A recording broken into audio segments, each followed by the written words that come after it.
El temor de un hombre sabio, de Patrick Rothfuss. Capítulo 125. Cesura. Al día siguiente me desperté un poco espeso. No había bebido mucho, pero mi cuerpo ya no estaba acostumbrado a esos excesos, de modo que aquella mañana me acordé 3 veces de cada una de las copas que me había tomado. Hice un esfuerzo y fui a los baños. Me metí en la piscina más caliente que pude soportar, y luego me froté para desprenderme de aquella sensación vagamente pegajosa. Me dirigí al comedor cuando me encontré con Bashet y a Shein en la entrada. Bashet me hizo una seña para que la siguiera y obedecí. No me sentía con ánimos para entrenar, ni para mantener una conversación formal, pero no me pareció una opción realista negarme. Recorrimos varios pasillos y al final fuimos a parar cerca del centro de la escuela. Atravesamos un patio y llegamos a un edificio pequeño y cuadrado cuya puerta Shein abrió con una llavecita de hierro. Era la primera puerta cerrada que veía en todo Hyde. Entramos los tres en un pequeño vestíbulo sin ventana. Bashet cerró la puerta exterior y la habitación quedó completamente a oscura, aislando el sonido del persistente viento. Entonces, Shane abrió la puerta interior. Nos recibió la cálida luz de media docena de velas. Al principio, me pareció extraño que las hubiera dejado encendidas en una habitación vacía. Entonces vi lo que había colgado en las paredes. Docenas de espadas que reflejaban la luz de las velas. Estaban todas desnudas y cada una tenía su vaina debajo. No había ninguna parafernalia ritual como la que se suele encontrar en las iglesias teelinas, ni tapices, ni cuadros, tan solo las espadas. Sin embargo, era evidente que aquel era un lugar importante. Se respiraba en el ambiente una tensión parecida a la del archivo o a la de un cementerio viejo. Shane se volvió hacia Bashet. Elige. Bashet pareció sorprendida al oírla, casi consternada. Fue a hacer un signo, pero Shane levantó una mano antes de que pudiera protestar. Es tu alumno, dijo Shane. Rechazo. Tú lo has traído a la escuela. Te corresponde a ti elegir. Bashet desvió la mirada hacia mí y luego hacia las docenas de espadas relucientes. Eran todas finas y mortíferas, cada una ligeramente diferente a las demás. Algunas eran curvas, otras más largas o más gruesas. Algunas mostraban signos de mucho uso, mientras que unas pocas se parecían a las de Bashet, con el puño gastado y la hoja sin marcas, de metal gris y bruñido. Bashet se dirigió despacio hacia la pared de la derecha, tomó una espada, la sopesó y la dejó en su sitio. Entonces asió otra, la agarró por el puño y me la tendió. Tomé la espada. Era ligera y fina como un susurro. Doncella que se peina, dijo Bashet. Obedecí con cierta timidez, pues Shagin me estaba observando, pero todavía no había llegado a la mitad del movimiento de barrido cuando Bashet negó con la cabeza. Me quitó la espada y la devolvió a la pared. Al cabo de un minuto me dio otra. Tenía un grabado gastado que recorría toda la hoja, como una hiedra trepadora. A petición de Bashet hice garza que cae. Alcé la espada y luego descendí, haciéndola oscilar. Bashet me miró arqueando una ceja, interrogante. Sacudí la cabeza. La punta pesa demasiado para mí.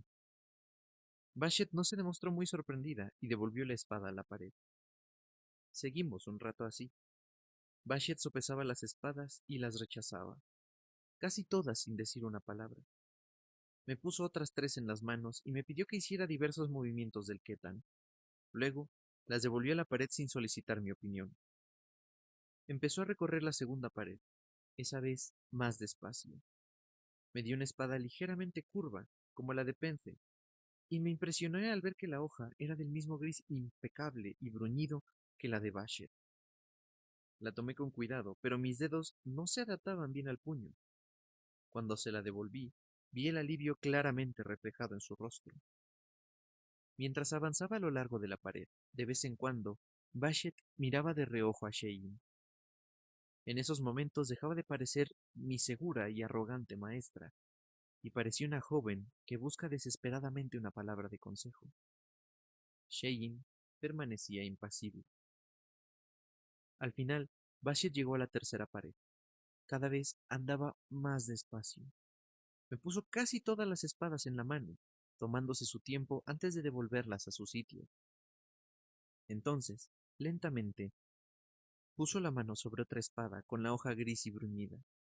La levantó de la pared, la empuñó, y me pareció que envejecía 10 años. Bashet evitó mirar a Shein y me entregó la espada. La cruz se alargaba un poco, curvándose para proporcionar cierta protección a la mano. No era exactamente un guardamano que habría impedido realizar muchos movimientos del Ketan. Sin embargo, daba la impresión de que ofrecía cierta protección adicional a los dedos. Y eso me gustó. El puño se adaptó a la palma de mi mano tan bien como el mástil de mi laúd. Antes de que Bashet pudiera pedírmelo, hice doncella que se peina. Y fue como si me desesperezara después de un largo sueño. Pasé a 12 piedras y por un breve instante me sentí ágil como Pente. Hice garza que cae y fue dulce y sencillo como un beso. Bashet me tendió la mano para que la devolviera la espada. Yo no quería dársela, pero lo hice. Sabía que era el peor momento y el peor lugar para montar una escena. Con la espada en la mano, Bashet se volvió hacia Shein. Es esta, dijo. Y por primera vez desde que conocí a mi maestra, fue como si le hubieran extraído toda la risa. Tenía la voz delgada y seca.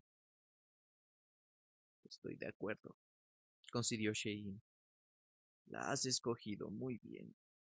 El alivio de Bashet era evidente, aunque su rostro todavía reflejaba cierta consternación. Quizá equilibre el nombre del alumno, dijo, y le ofreció la espada a Shein. Shein hizo el gesto de rechazo. No, es tu alumno, es tu elección, es tu responsabilidad. Bashet cogió la vaina de la pared y enfundó la espada. Entonces se dio la vuelta y me la tendió. Se llama Cesere. ¿Cesura? Pregunté, sorprendido al oír ese nombre. ¿No era así como Sim había llamado la pausa de los versos de la poesía en Víntico éldico? ¿Me estaban dando una espada de poeta? Cesere, repitió Bashet, con voz queda, como si pronunciara el nombre de Dios. Dio un paso atrás y noté el peso de la espada en mis manos. Me pareció que debía hacer algo, así que la desenvainé. El débil susurro del metal rozando el cuero sonó como su nombre, Cesere. Era ligera en mi mano, la hoja impecable. Volví a envainarla y produjo un sonido diferente. Sonó como la pausa de un verso. Me dijo, cesura.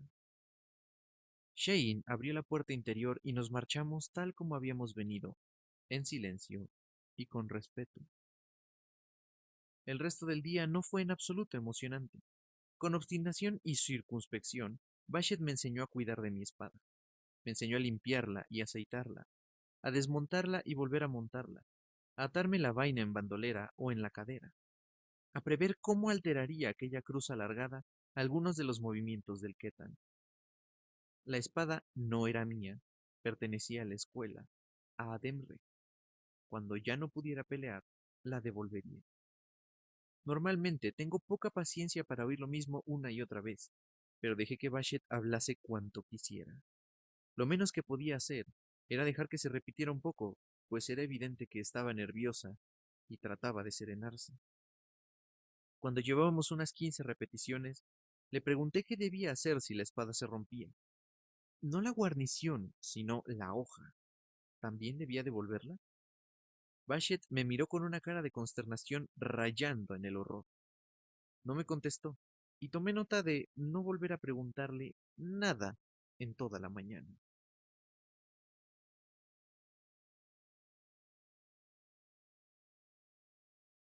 Después de comer, Bashet me llevó a la cueva de Mawin. Me pareció que mi maestra estaba de mejor humor, pero seguía mostrándose mucho menos sociable de lo habitual. Mawin te contará la historia de Cesare, me explicó, para que la memorices. ¿Su historia? Pregunté. En adémico se llama Aitas. Es la historia de tu espada. Todos los que la han llevado, lo que han hecho, es algo que debes saber. Llegamos al final del sendero y nos quedamos de pie frente a la puerta de Magwin. Bashet me miró muy seria. Debes portarte muy bien y ser muy educado. Lo haré, prometí. Magwin es una persona importante y debes escuchar atentamente lo que te digo. Lo haré. Bashet llamó a la puerta y entró delante de mí. Magwin estaba sentada a la misma mesa que la vez anterior. Me pareció que seguía copiando el mismo libro. Al ver a Bashet sonrió, y entonces se percató de mi presencia y su rostro adoptó la clásica imperturbabilidad Adem. Magwin, dijo Bashet, súplica profundamente educada. Este necesita el aitas de su espada. ¿Cuál le has encontrado? Preguntó Magwin, y su cara se arrugó aún más cuando entrecerró los ojos para observar la espada. ¿Cesere? Preguntó. Cesere, contestó Bashet. Magwin soltó una risa que pareció un cacareo. Se bajó de la butaca. No puedo decir que me sorprenda, dijo, y desapareció por una puerta que se adentraba más en la roca. Bashet se marchó, y yo permanecí allí de pie, incómodo, como en una de esas pesadillas terribles en que sales al escenario y no recuerdas qué tienes que decir, o ni siquiera qué papel has de interpretar. Magwin regresó con un grueso libro encuadernado en piel marrón. Me hizo una seña y nos sentamos en las butacas, frente a frente. La suya era una mullida butaca de piel.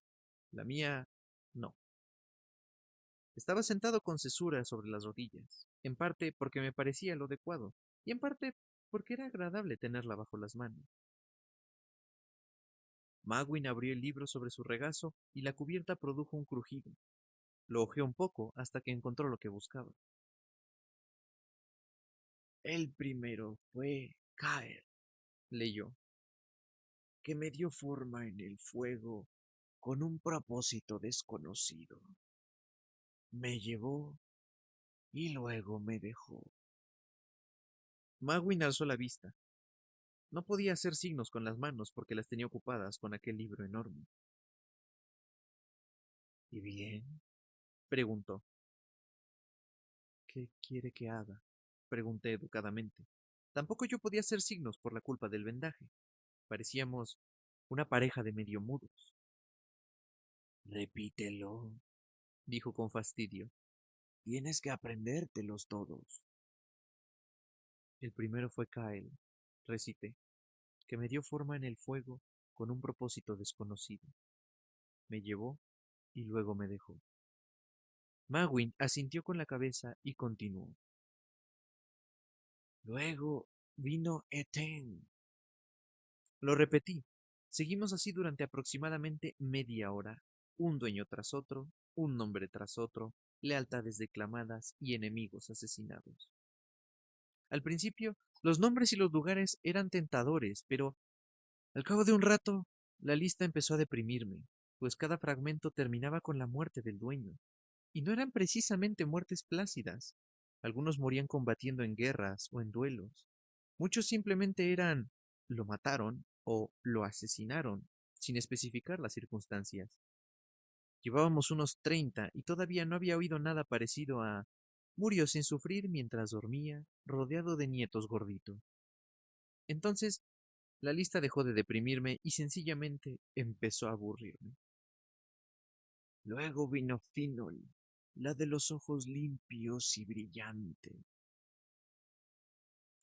Luego vino Finol, la de los ojos limpios y brillantes. Repetí, atento. La bien amada de Dulcen. Mató a dos Daruna y luego la mataron los Grimos en Vestentor. Carraspé, antes de que Mawin pudiera recitar otro párrafo. Si me permite hacer una pregunta, dije, ¿cuántos dueños ha tenido Cesura? Cesere, me corrigió Mawin con brusquedad. No te atrevas a tontear con ese nombre. Significa romper, atrapar y volar. Bajé la mirada hacia la espada envainada sobre mi regazo. Notaba su peso, el frío metal bajo mis dedos. Por encima de la parte superior de la vaina se veía una pequeña porción de hoja lisa y gris. ¿Cómo puedo explicarlo para que me entiendan? Cesere era un nombre bonito. Era fino, brillante, peligroso. Le encajaba como un guante aquella espada. Pero no era el nombre perfecto. El nombre de aquella espada era cesura. Aquella espada era la pausa discordante de un verso perfecto. Era el aliento que se corta. Era lisa, rápida, afilada, letal. El nombre no le encajaba como un guante, le encajaba como la piel. Más que eso, era un hueso, músculo, movimiento. La mano es eso. Y cesura era la espada. Era a la vez el nombre y la cosa en sí. No sabría explicarles cómo lo supe, pero lo supe. Además, si tenía que ser nominador, decidí que bien podía escoger el nombre de mi propia espada. Miré a Magui. Es un buen nombre, concedí educadamente. Decidí reservarme mi opinión hasta estar lejos de Ademre. Solo preguntaba cuántos dueños había tenido en total. Eso es algo que también debería saber. Magwin me miró con resabio, como dándome a entender que sabía perfectamente que le estaba tratando con prepotencia, pero pasó varias páginas del libro, y luego unas pocas más. 236, contestó. Tú serás el número 237. Volví al principio de la lista. Empecemos desde el principio. Inspiró hondo y dijo. El primero fue Kael, que me dio forma en el fuego con un propósito desconocido. Me llevó y luego me dejó. Contuve el impulso de suspirar. Incluso con mi don de actor de troupe para aprenderme textos de memoria tardaría largos y tediosos días en memorizar tanta información. Entonces comprendí qué significaba realmente aquello. Si cada dueño había tenido a Cesura en su poder 10 años, y si la espada nunca había estado abandonada más de un día o dos, significaba que Cesura tenía, calculando por lo bajo, más de 2000 años de antigüedad. 3 horas más tarde, cuando traté de excusarme para ir a cenar, recibí la siguiente sorpresa. Al levantarme para marcharme, Magwin me explicó que debía permanecer con ella hasta que hubiera memorizado toda la historia de Cesura. Alguien nos llevaría comidas y había allí cerca una habitación donde podría dormir. El primero fue Kael.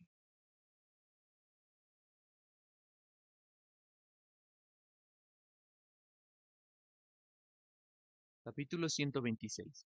La primera piedra. Pasé los 3 días siguientes con Magwin. No fue muy duro, sobre todo teniendo en cuenta que todavía no se me había curado la herida de la mano izquierda, de modo que mi capacidad para hablar y luchar estaba muy limitada. Me gusta pensar que no lo hice mal del todo. Memorizar una obra de teatro entera me habría costado menos. Una obra de teatro encaja como un rompecabezas. El diálogo sube y baja constantemente. La historia tiene su propia forma. Pero lo que aprendí con Magwin no era una larga sarta de nombres desconocidos y sucesos inconexos. Pero lo que aprendí con Magwin no era más que una larga sarta de nombres desconocidos y sucesos inconexos. Era una lista de la lavandería disfrazada de relato. Aún así, me la aprendí de memoria. A la última hora de la noche del tercer día, se la recité a Magwin sin fallar ni una sola vez. Lo que más me costó fue no cantar al recitarla. La música traslada las palabras a kilómetros de distancia, la hace llegar al corazón y a la memoria. Memorizar la historia de Cesura resultó mucho más fácil cuando empecé a adaptarla mentalmente a la melodía de una antigua balada víntica.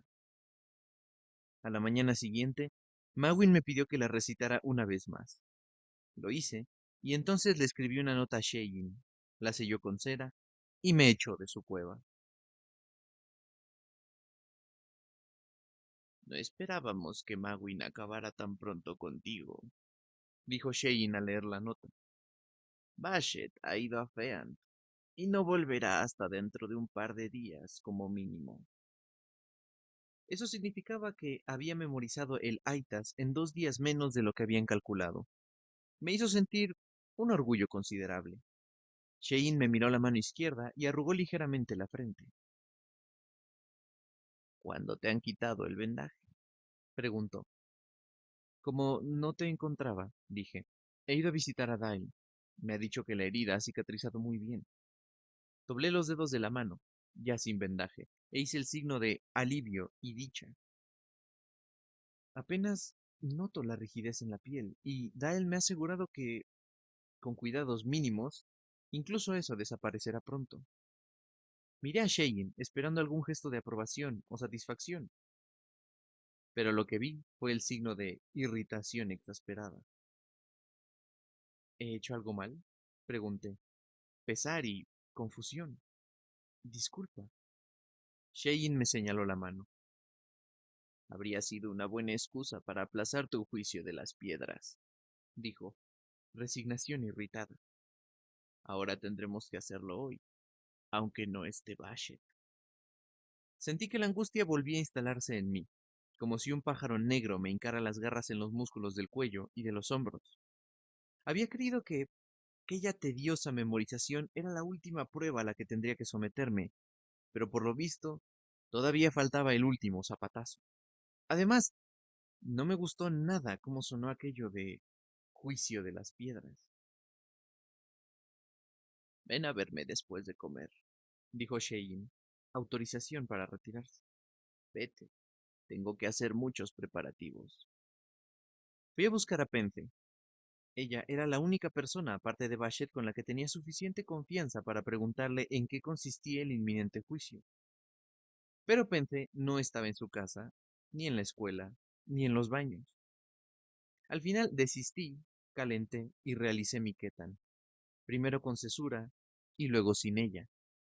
A continuación, fui a los baños y me lavé a fondo para quitarme de encima el recuerdo de aquellos 3 días sentado en una cueva, sin hacer nada. Cuando fui a ver a Shein después de comer, me estaba esperando con su espada de madera labrada.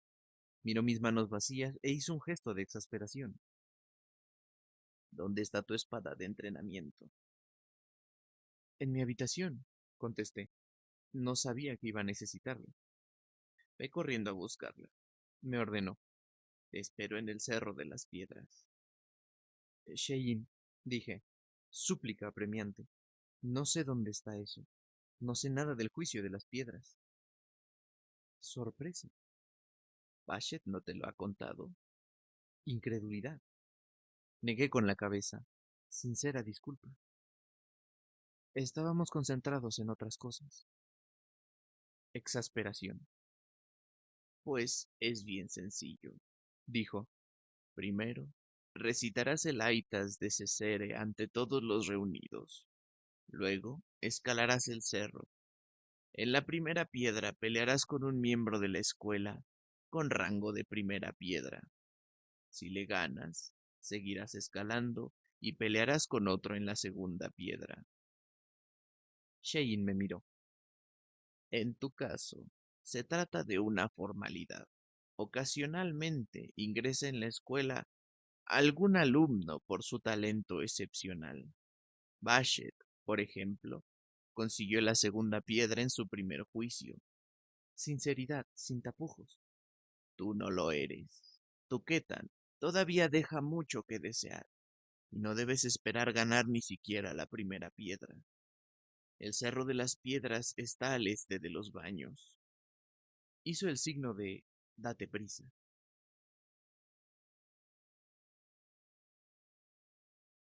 Cuando llegué al pie del Cerro de las Piedras, había un centenar de personas esperando.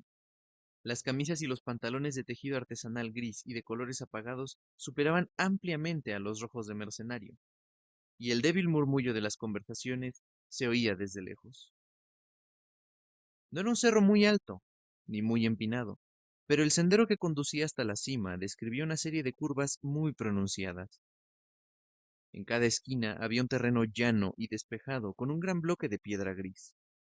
Había 4 esquinas, 4 piedras y 4 mercenarios con camisa roja. En la cima se alzaba un alto y tinolito, familiar, como un viejo amigo. A su lado había una figura menuda, vestida de un blanco deslumbrante.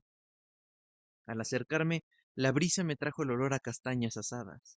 Entonces me relajé. Aquello tenía algo de espectáculo folclórico, si bien Juicio de las Piedras sonaba intimidante, dudaba mucho que fueran a machacarme ante un público tan nutrido, mientras alguien vendía castañas asadas. Me abrí paso entre la muchedumbre y me acerqué al pie del cerro. Vi que la que estaba junto al litinolito era Shein. También reconocí la cara en forma de corazón y la larga trenza de pence en la tercera piedra. La gente se apartaba para dejarme llegar hasta el pie del cerro. Con el rabillo del ojo, percibí una figura con el rojo de mercenario que corría hacia mí. Me di la vuelta, alarmado, y vi que era Tempi. Vino a toda prisa e hizo el signo de saludo entusiasta. Contuve el impulso de sonreír y gritar su nombre, y me limité a hacer el signo de emocionado y alegre. Tempi se plantó delante de mí, me agarró por el hombro y me zarandeó alegremente, como si quisiera felicitarme, pero en su mirada había una intensidad extraña. Con la mano cerca del pecho, dijo engaño, de modo que solo yo pudiera verlo. Escúchame, dijo en voz baja, no puedes ganar esta pelea. No te preocupes. Tranquilizador. Shein piensa lo mismo que tú, pero quizás se lleven una sorpresa. Tempi me apretó más al hombro hasta hacerme daño. Escúchame, susurró. Mira quién está en la primera piedra. Miré más allá de su hombro. Era Carceret. Sus ojos parecían dagas. Está llena de rabia, dijo Tempi, e hizo el signo de cariño tierno para que los demás pudieran verlo. Por si fuera poco, que te hayan permitido ingresar en la escuela. Te han dado la espada de su madre. Esa noticia me cortó la respiración. Rescaté de mi memoria el último fragmento de Laitas. ¿Larel era la madre de Carceret? Pregunté. Tempi me pasó la mano derecha por el pelo con un gesto afectuoso. Sí, está furiosa. Me temo que le gustaría mutilarte, aunque le echaran de la escuela. Asentí con la cabeza, con seriedad. Intentará desarmarte. Ten cuidado. No forcejes. Si te inmoviliza con oso dormido o círculo con las manos, ríndete enseguida. Si es necesario, grita. Si vacilas o intentas apartarte de ella, te romperá el brazo o te lo arrancará del hombro. La he oído cuando se lo decía a su hermana, hace menos de una hora. De pronto, Tempi se alejó de mí e hizo el gesto de respeto deferente. Noté unos golpecitos en el brazo y al volverme vi el arrugado rostro de Magwin.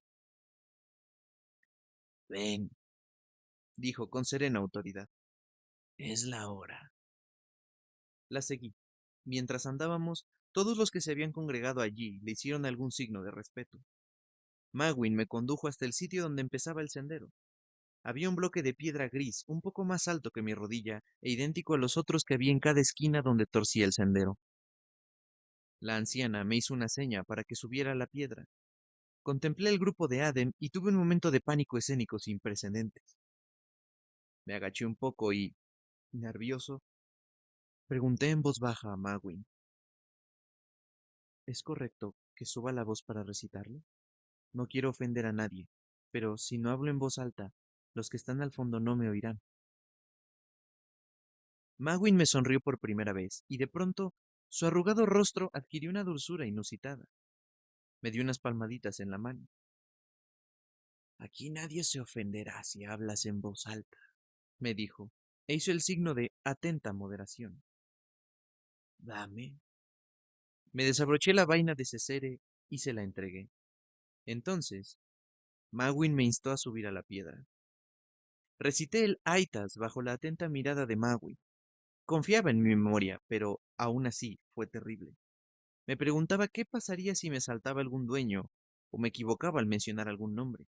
Recitar el Aitas completo me llevó casi una hora, y los Adem escucharon en medio de un silencio sobrecogedor. Cuando terminé, Magwin me ofreció su mano y me ayudó a bajar de la piedra, como si ayudara a una dama a apearse de un carruaje. Entonces señaló el cerro que se erguía ante nosotros. Me sequé el sudor de la mano y así el puño de madera de mi espada de entrenamiento al mismo tiempo que enfilaba el sendero.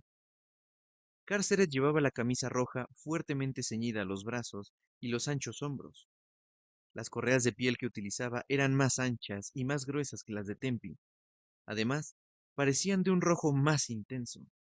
Quizá las hubiera teñido especialmente para aquella ocasión. Al acercarme, vi en su cara los vestigios de un ojo morado. En cuanto se dio cuenta de que la miraba, Carceret tiró su espada de madera al suelo con un movimiento lento y exagerado. Hizo el signo de desdén, lo bastante amplio para que pudieran verlo todos, hasta los que estaban al fondo. Un murmullo recorrió la multitud y paré de andar sin saber muy bien qué hacer. Pensé un momento, dejé mi espada de entrenamiento en el suelo y seguí caminando. Carceret me estaba esperando en el centro de un círculo de terreno llano, cubierto de hierba de unos 10 metros de diámetro. El suelo era blando, y en circunstancias normales no me habría preocupado que me derribaran. En circunstancias normales, Bashet me había enseñado la diferencia entre tirar a alguien al suelo y tirar a alguien contra el suelo. Lo primero era lo que hacías durante un combate civilizado. Lo segundo era lo que hacías durante una pelea de verdad, donde la intención era mutilar o matar a tu oponente. Antes de acercarme demasiado, adopté la postura de combate con la que ya me estaba familiarizando. Levanté las manos, doblé las rodillas y contuve el impulso de ponerme de puntillas, pues sabía que me sentiría más rápido y reduciría mi equilibrio. Inspiré hondo y avancé poco a poco hacia Carceret. Ella adoptó una postura similar, y cuando me estaba aproximando a los límites de su alcance, hizo un amago hacia mí. No fue más que una leve sacudida de la mano y el hombro, pero con lo nervioso que estaba, mordí el anzuelo y me aparté corriendo como un conejo asustado. Carceret bajó las manos y se irguió, abandonando la postura de lucha. Hizo un amplio signo de diversión y luego el de invitación. Entonces me hizo señas con ambas manos para que me acercara. Oí risas entre el público. Pese a que la actitud de Carceret era humillante, quise aprovecharme de que hubiera bajado la guardia. Avancé e hice un prudente intento de manos como cuchillos. Demasiado prudente, porque Carceret lo esquivó, sin necesidad de levantar siquiera las manos. Sabía que Carceret me aventajaba mucho como luchadora. Eso significaba que mi única esperanza era sacar partido de sus exaltadas emociones. Si conseguía enfurecerla, quizá cometería algún error. Si cometía algún error, quizá pudiera vencerla. El primero fue Kael, dije, y le dediqué mi sonrisa más amplia y más bárbara. Carceret dio medio paso adelante. Voy a destrozarte esas bonitas manos, susurré en un ator impecable. Mientras hablaba, estiró un brazo e hizo ademán de agarrarme con saña. Estaba intentando asustarme, hacerme retroceder y perder el equilibrio, y sinceramente, el veneno de su voz me incitó a hacer precisamente eso. Pero estaba preparado. Resistí mi reflejo de dar un paso atrás y al hacerlo me quedé quieto un momento, sin avanzar ni retirarme. Evidentemente, eso era lo que Carcer esperaba en realidad. Un momento de vacilación por mi parte. Al contener el impulso de huir, con un solo paso, se me acercó y me agarró por la muñeca con una mano dura como una abrazadera de hierro. Sin pensar, hice aquella extraña versión a dos manos de romper león que me había enseñado Celean. Era un movimiento perfecto para una niña pequeña que peleara contra un adulto, o para un músico en desventaja que tratara de escapar de un mercenario Aden. Recuperé el control de mi mano y aquel movimiento tan poco ortodoxo sorprendió ligeramente a Carceret. Me aproveché y arremetí rápidamente contra ella con sembrar cebada, y mis nudillos golpearon con fuerza la parte interna de su bíceps. No imprimí mucha fuerza al puñetazo. Estábamos demasiado cerca para eso, pero si conseguía golpear adecuadamente en el nervio, el golpe le dejaría la mano dormida. Con eso, no solo se le debilitaría el lado izquierdo del cuerpo, sino que dificultaría todos sus movimientos a dos manos del Ketan. Era una ventaja considerable. Como todavía estaba muy cerca de Cárceret, después de sembrar cebada, me apresuré a hacer rueda de molino, y le di un breve pero firme empujón con objeto de hacerle perder el equilibrio. Conseguí ponerle ambas manos encima y hasta le hice retroceder quizá 10 centímetros, pero Cárceret mantuvo el equilibrio sin dificultad. Entonces le vi los ojos. Cuando habíamos empezado a pelear, me había parecido que estaba enfadada, pero eso no era nada con cómo estaba ahora. Había conseguido golpearla, y no una sola vez, sino dos. Un bárbaro, con menos de 2 meses de instrucción, la había golpeado 2 veces ante toda la escuela. No puedo describir la expresión de Carceret, y aunque pudiera, no conseguiría transmitir la realidad, pues su cara era casi absolutamente inexpresiva. Pero les aseguro una cosa, jamás había visto a nadie tan furioso, ni a Ambrose, ni a Em, ni a Dena cuando critiqué su canción, ni a Almaer cuando lo desafié. Esas iras eran pálidas velas comparadas con la fragua que ardía en los ojos de Carceret. Sin embargo, incluso en pleno arrebato de ira, Carceret se controlaba a la perfección. No me golpeó a la desesperada, ni me gruñó. Se guardaba las palabras dentro, donde ardían como combustible. Yo no podía ganar aquella pelea, pero mis manos se movían automáticamente, adiestradas durante cientos de horas de instrucción para sacar provecho de la proximidad de mi oponente. Di un paso adelante e intenté agarrar a Carceret con trueno hacia arriba. Dio sendas sacudidas con las manos y se libró de mi ataque. Entonces me golpeó con Barquero en el muelle. Creo que Carceret no esperaba darme. Un contrincante más competente habría esquivado el golpe o lo habría parado. Pero me tomó un poco a contrapié y por lo tanto en equilibrio precario. Y por lo tanto reaccioné despacio. Y por lo tanto su pie me dio en el estómago y me empujó. Barquero en el muelle no es una patada rápida pensada para romper los huesos. Es una patada que empuja al oponente y lo hace perder el equilibrio. Como mi equilibrio ya era precario, lo que hizo fue derribarme. Me caí de espaldas, aparatosamente. Rodé sobre mí mismo y me paré en medio de un amasijo de brazos y piernas. Debió de haber quien pensara que había caído mal y estaba demasiado aturdido para ponerme en pie deprisa y seguir peleando. Otros quizá creyeran que, pese a haber sido una caída aparatosa, no había sido tan dura, y que, sin duda, había podido levantarme después de caídas peores.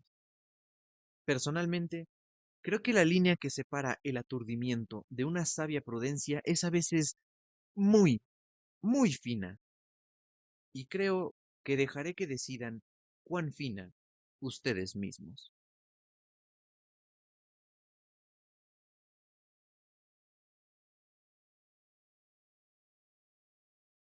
Capítulo 127. Ira. ¿En qué estabas pensando? Me preguntó Tempi. Desilusión. Severa reprimenda. ¿Qué loco deja su espada en el suelo? Ella tiró la espada primero, protesté. Solo para engañarte, repuso Tempi. Solo era una trampa. Estaba abrochándome la vaina de cesura, de modo que el puño sobresaliera por encima del hombro. Después del combate, no había habido ninguna ceremonia especial. Magwin se había limitado a devolverme la espada y me había sonreído al mismo tiempo que me daba unas palmadas en la mano para reconfortarme. Miré a la multitud, que poco a poco se dispersaba, y le hice el signo de educada incredulidad a Tempi. ¿Qué querías? ¿Que me quedara la espada cuando ella estaba desarmada?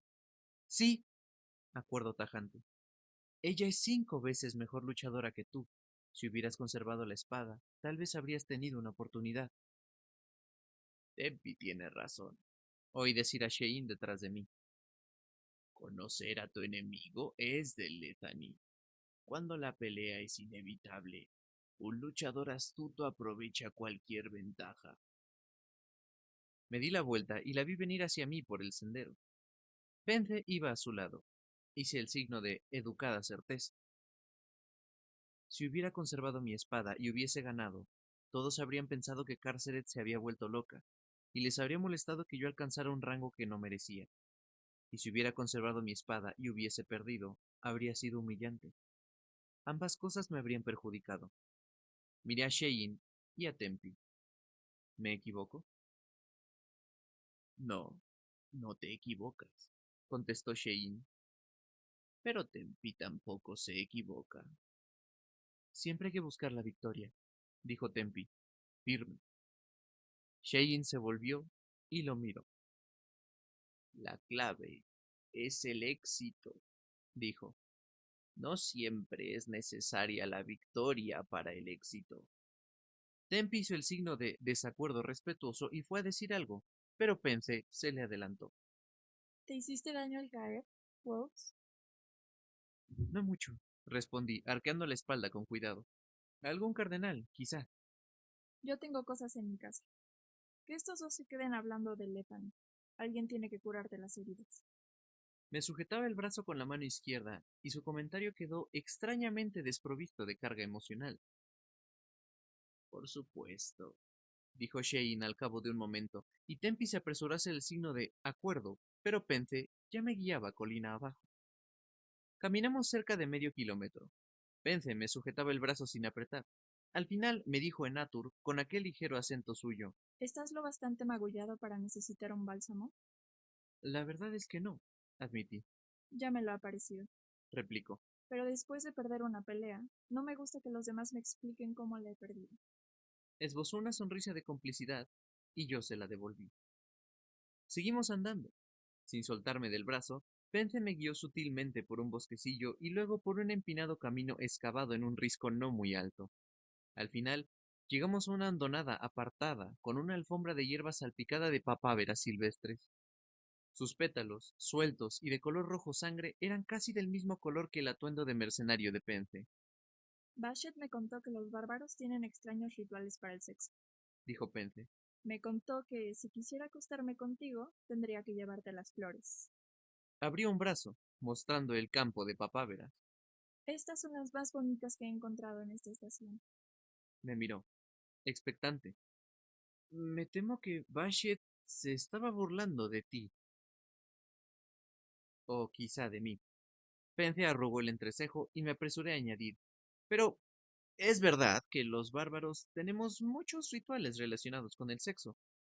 Allí las cosas son un poco más complicadas. Pence hizo el signo de seria irritación. No debería sorprenderme. Dijo. Todo el mundo cuenta historias sobre los bárbaros. Algunas forman parte del entrenamiento, para que puedas envolverme bien entre ustedes. Sin embargo, irónico. Como todavía no he estado en sus tierras, también me cuentan historias para burlarse de mí. ¿Qué clase de historia? Pregunté, y pensé en todo lo que yo había oído acerca de los Aden y de Lethani antes de conocer a Tempi. Pence encogió los hombros, ligero bochorno. Tonterías. Dicen que todos los bárbaros son enormes. Levantó mucho la mano sobre su cabeza, mostrando una estatura de más de 2 metros. Naden me contó que fue a un pueblo donde los bárbaros comían una sopa hecha con barro. Dicen que los bárbaros nunca se bañan, que se beben su propia orina, creyendo que los hará más longevos. Meneó la cabeza, riendo y haciendo el signo de divertido y horrorizado. ¿Me estás diciendo, pregunté despacio, que ustedes no la beben? Pente dejó de reír de golpe y me miró. Su rostro y sus manos revelaban una mezcla de vergüenza, repugnancia e incredulidad envuelta en confusión y arrepentimiento. Era una combinación de emociones tan extraña que no pude por menos de reírme, y vi que se relajaba al comprender que era una broma. Lo entiendo, le dije. Nosotros contamos historias parecidas sobre los Aden. Tienes que contármelas, igual que yo te las he contado. Es justo. Le chispeaban los ojos. Dada la reacción de Tempi cuando le había contado lo del fuego de palabras y el Ethani, decidí compartir otra cosa. Dicen que los que visten el rojo nunca practican el sexo. Dicen que toman esa energía y la ponen en su ketan y que por eso son tan buenos luchadores. Pence se rió con ganas. Si fuera así, yo nunca habría conseguido la tercera piedra. Dijo, diversión irónica. Si obtuviera mi habilidad para luchar mediante la abstinencia sexual, habría días en que ni siquiera podría cerrar un puño. Al oír eso, noté que se me aceleraba un poco el pulso. Pero ya sé de dónde proviene esa historia. Continuó. Deben de pensar que no practicamos el sexo, porque ninguna vez se acostaría con un bárbaro. Ah, dije, un tanto contrariado. Entonces, ¿por qué me trajiste a las flores? Porque ahora formas parte de Ademre. Contestó con naturalidad. Supongo que ahora muchos querrán acostarse contigo. Tienes una cara dulce, y sería difícil no sentir curiosidad por tu ira. Pence hizo una pausa y echó un significativo vistazo hacia abajo. A menos que estés enfermo, claro. ¿Cómo? No, claro que no. Me ruboricé. ¿Estás seguro? He estudiado en la clínica, dije, con cierta rigidez. La mayor escuela de medicina del mundo. Sé todas las enfermedades que se pueden tomar y cómo detectarlas y cómo tratarlas. Pence me miró con escepticismo. No tengo dudas sobre ti, pero ya se sabe que los bárbaros suelen tener enfermedades sexuales. Negué con la cabeza. Eso solo es otra patraña absurda. Te aseguro que los bárbaros no padecen más enfermedades que los Aden. De hecho, es posible que padezcan menos.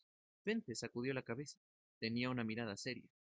No, en eso te equivocas. ¿Cuántos enfermos crees que podría haber entre 100 bárbaros?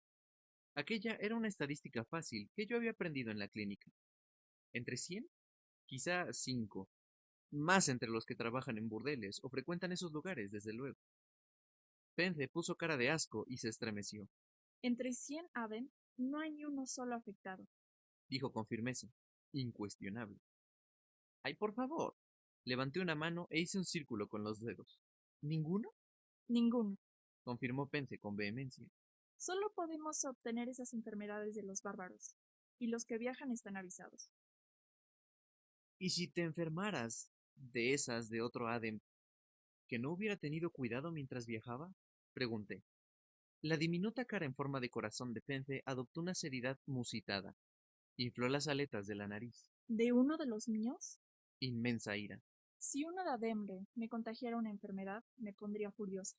Me pondría a gritar desde lo alto de un precipicio para que todos supieran lo que había hecho. Haría que su vida fuera tan dolorosa como un hueso roto. Hizo el signo de repugnancia, sacudiéndose la pechera de la camisa. El primer signo del lenguaje de signos Adem que me había enseñado Temple. Luego haría el largo viaje a pie más allá de las montañas, hasta el Tal, para curarme. Aunque el viaje me llevara 2 años y en todo ese tiempo no pudiera aportar dinero a la escuela. Y nadie me lo reprocharía. Asentí con la cabeza. Aquello parecía lógico, dada la actitud de los Adem respecto al sexo. Si fuera de otra forma, las enfermedades harían estragos entre la población. Vi que Pence me observaba expectante. Gracias por las flores, dije. Pence asintió, dio un paso hacia mí y alzó la vista. Sonrió con aquella sonrisa tímida suya. La emoción se reflejaba en sus ojos, y de pronto se puso seria. ¿Son suficientes para satisfacer tus rituales bárbaros? ¿O tengo que hacer algo más? Alargué una mano, la acaricié la suave piel del cuello y deslicé las yemas de los dedos bajo su larga trenza, hasta la nuca. Pence cerró los ojos e inclinó la cara hacia mí. Son preciosas. Y más que suficiente, dije, y me incliné para besarla.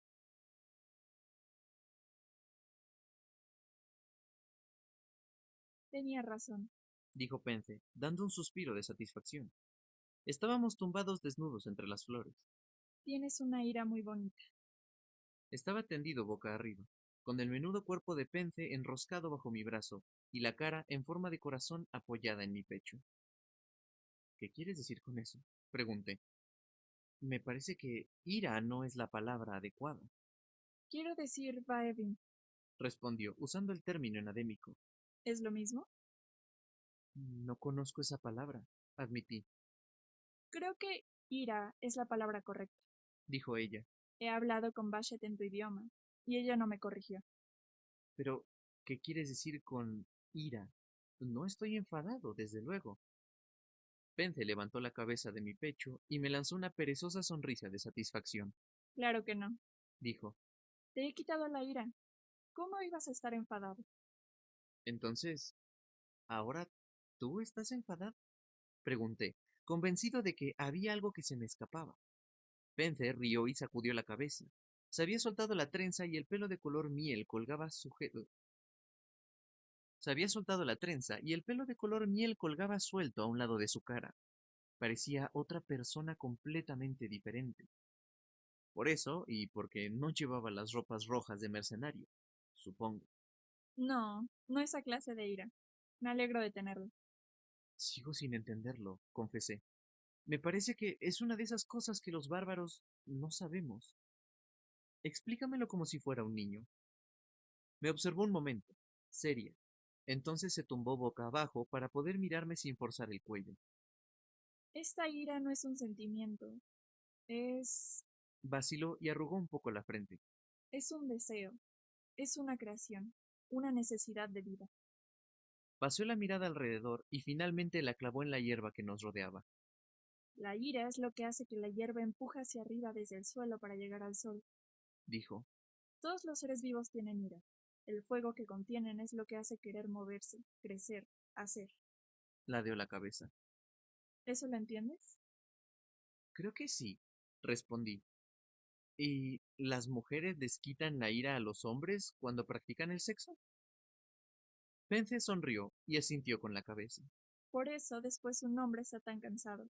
Entrega una parte de sí mismo, se derrumba, se duerme. Miró hacia abajo. O una parte de él se duerme. No por mucho tiempo, la previne, Eso es porque tú tienes una ira muy bonita y muy fuerte. dijo con orgullo. Ya te lo dije. Lo sé porque te quité un trozo. Y sé que hay más esperando. Sí, hay más, admití. Pero, ¿qué hacen las mujeres con la ira? ¿La utilizamos? Contestó. Por eso después una mujer no siempre se duerme como hace un hombre. Está más despierta. Necesita moverse. Desea más de eso que le dio la ira. Acercó la cabeza a mi torso y me mordió, juguetón, frotando su cuerpo desnudo contra el mío. Era una distracción muy agradable. ¿Significa eso que las mujeres no tienen ira propia? Pence volvió a reír. No, todas las cosas tienen ira, pero las mujeres pueden utilizar su ira para muchas cosas. Y los hombres tienen más ira de la que pueden utilizar. Demasiada ira para su propio bien.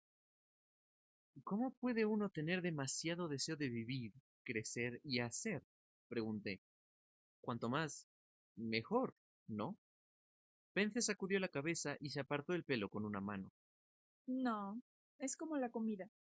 Una comida te sienta bien. Dos comidas no te sientan mejor. Volvió a arrugar la frente. No, es como el vino. Una copa de vino te sienta bien, dos pueden sentarte mejor, pero 10. Asintió con la cabeza, muy seria. Con la ira pasa algo muy parecido. Si un hombre acumula demasiada, se vuelve como un veneno para él. Quiere demasiadas cosas, lo quiere todo. Su mente se vuelve extraña, violenta. Asintió para sí. Sí, creo que por eso ira es la palabra correcta. Se nota cuando un hombre se ha guardado toda la ira. Se vuelve amarga en su interior. Se vuelve contra sí misma y lo obliga a romper en lugar de hacer. Conozco a hombres así, dije, pero también a mujeres, Todas las cosas tienen ira. repitió, encogiendo los hombros. Una piedra no tiene mucha comparada con un árbol que se está echando brotes. Con las personas pasa lo mismo. Unas tienen más y otras menos. Unas la utilizan sabiamente y otras no. Esbozó una sonrisa amplia. Yo tengo mucho, y por eso me gusta tanto el sexo y soy tan fiera peleando. Volvió a morderme en el pecho, esa vez más en serio, y empezó a avanzar hacia mi cuello. Ah, Pero, si le quitas la ira a un hombre practicando con él el sexo, dije, esforzándome para concentrarme, ¿no significa eso que cuanto más sexo tienes, más quiere? es como el agua que usas para cebar una bomba. Dijo, con voz acalorada junto a mi oreja. Ven, y voy a quitártela toda, aunque nos lleve todo el día y parte de la noche. Al final, nos trasladamos del Prado a los baños y luego a la casa de Pente, una vivienda de 2 habitaciones cómodas y acogedoras, construida contra la pared de un risco. La luna llevaba un rato observándonos a través de la ventana, aunque dudo que le mostrásemos algo que ella no hubiera visto ya. ¿Ya tienes suficiente? Dije con voz entrecortada. Estábamos tumbados lado a lado en su cama, ancha y cómoda, cubiertos de sudor. Si me quitas, mucha más. Quizá no me quede ira para hablar ni respirar. Tenía una mano sobre la llana superficie de su vientre. Su piel era lisa y suave, pero cuando rió, noté cómo se tensaban los músculos de su abdomen, que se pusieron duros como planchas de acero. Sí, de momento ya tengo suficiente. Me respondió, y su voz reveló su agotamiento. Si te dejo vacío como un fruto al que han extraído todo el jugo, Bashet se enfadará. Pese a que había sido un largo día, estaba sorprendentemente despierto y tenía la mente clara y despejada. Recordé algo que Pence había dicho hace un rato.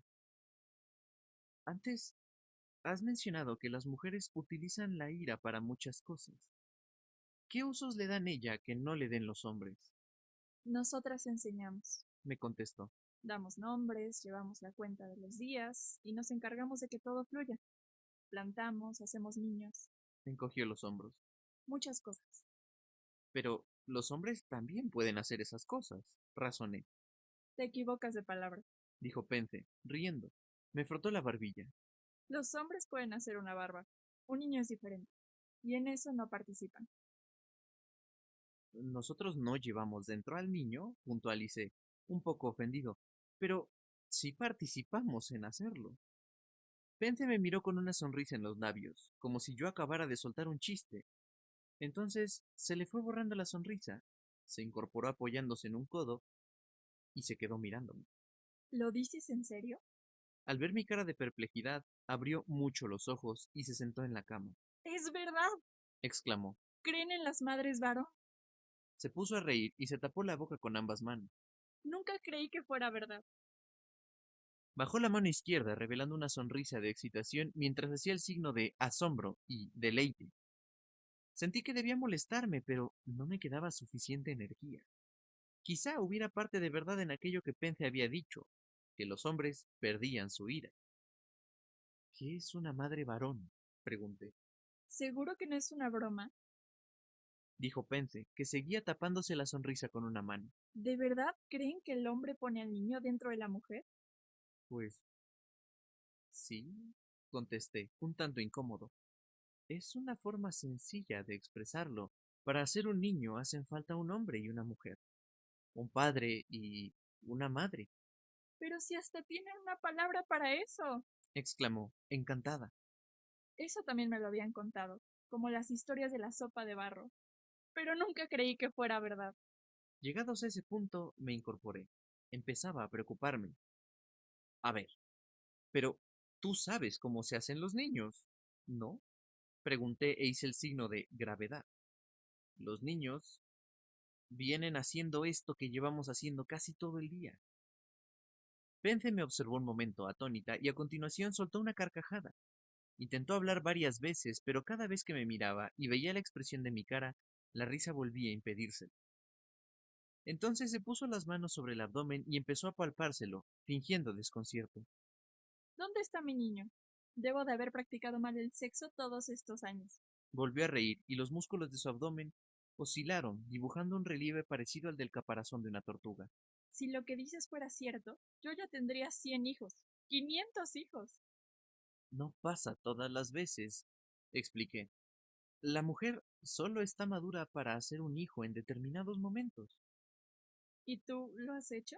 Me preguntó, mirándome con fingida seriedad, mientras una sonrisa asomaba en la comisura de sus labios.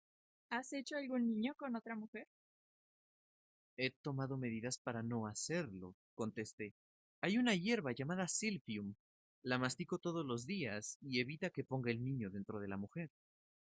Pence sacudió la cabeza. Ese es otro ritual de sexo de los bárbaros. Dijo. ¿Y de donde tú vienes, llevar a un hombre a las flores también hace niños? Decidí cambiar de táctica. Si los hombres no participan en hacer los niños, ¿cómo explicas que los niños se parezcan a sus padres? Los recién nacidos parecen ancianos enojados. Respondió Pence. Son calvos y tienen Titubeó, tocándose la mejilla. rayas en la cara. ¿Quiere eso decir que los ancianos son los únicos que hacen niños? Sonrió con ironía. ¿Y los gatitos? Pregunté. Habrás visto una camada de gatos. Cuando uno blanco y un gato negro se aparean, nacen gatos blancos y negros, y algunos de los dos colores. ¿Siempre? No, no siempre, admití, pero sí la mayoría de las veces, ¿Y si hay un gatito rubio? me preguntó. Antes de que pudiera responder, Pence descartó la pregunta con un ademán. Los gatitos no tienen nada que ver. Dijo, Nosotros no somos como los animales. No nos ponemos en celo, no ponemos huevos. No hacemos capullos, ni frutos, ni semillas. No somos perros, ni ranas, ni árboles. Te estás equivocando. continuó, mirándome con seriedad. También podrías decir que dos piedras hacen piedrecitas golpeándose una contra otra hasta que se desprende un trozo, y que las personas hacen lo mismo para ser niños. Estaba que echaba chispas, pero Pence tenía razón. Estaba cometiendo una falacia por analogía. Era lógica incorrecta. Seguimos hablando un rato de lo mismo. Le pregunté si conocía alguna mujer que se hubiera quedado embarazada sin haber tenido relaciones sexuales en los meses anteriores. Pence me contestó que no conocía a ninguna mujer que hubiera pasado 3 meses sin tener relaciones sexuales voluntariamente, salvo que hubiera viajado a tierras bárbaras, o estuvieran muy enfermas, o fueran muy viejas. Al final, Pence agitó una mano para hacerme callar e hizo el signo de exasperación. ¿No ves que solo das excusas? Practicando el sexo se hacen bebés, pero no siempre. Los bebés se parecen a las madres varón, pero no siempre. El sexo debe practicarse en el momento correcto, pero no siempre. Hay plantas que ayudan a ser niños y otras que ayudan a evitarlo. Sacudió la cabeza. ¿No te das cuenta de que lo que dices es fino como una red? Sigues tejiendo hilos con la esperanza de que la red retenga el agua, pero la esperanza no hace que sea cierto. Al ver que fruncía el entrecejo, me tomó una mano e hizo con ella el signo de consuelo, como había hecho en el comedor. Había dejado de reír. Ya veo que crees en eso. Entiendo por qué los varones bárbaros quieren creerlo. Debe ser reconfortante pensar que son importantes para algo, pero no es verdad, sencillamente. Pence me miró con algo muy parecido a la lástima y continuó. A veces, una mujer madura. Eso es algo natural en lo que los hombres no participan. Por eso muchas mujeres maduran en otoño, como los frutos. Por eso muchas mujeres maduran aquí, en Harry, que es un buen sitio para tener niños. Busqué algún otro argumento convincente, pero no se me ocurrió ninguno. Era frustrante. Al ver mi expresión, Pence me apretó la mano e hizo el signo de concesión. Quizá las mujeres bárbaras sean diferentes. Apuntó. Eso solo lo dices para que me sienta mejor, repliqué sombríamente, y de pronto abrí la boca en un bostezo enorme, Sí, admitió Pence. Me besó suavemente y me empujó por los hombros para tumbarme de nuevo en la cama. Me tumbé, y Pence volvió a acurrucarse bajo mi brazo, apoyando la cabeza en mi hombro. debe de resultar duro ser hombre. Dijo en voz baja. Las mujeres sabemos que formamos parte del mundo. Estamos llenas de vida. Las mujeres somos la flor y el fruto. Recorremos el tiempo como parte de nuestros hijos. Pero los hombres, Giró la cabeza y me miró. La lástima se reflejaba en sus ojos. ustedes son una rama desnuda. Saben que cuando mueran, no dejarán nada importante atrás. Creo que por eso están tan llenos de ira. Quizá no tengan más ira que las mujeres. Quizá la ira dentro de ustedes no tenga ningún sitio a donde ir, sencillamente. Quizá esté desesperada por dejar alguna huella. Golpea el mundo. Los hace actuar con precipitación. Los hace discutir, enfurecerse. Pintan y construyen y pelean y cuentan historias que son mayores que la verdad. Dio un suspiro de satisfacción y apoyó la cabeza en mi hombro, arrimándose más a la curva de mi brazo. Siento tener que decirte estas cosas. Eres un buen hombre y muy guapo, pero no dejas de ser un hombre. Tu ira es lo único que puedes ofrecerle al mundo.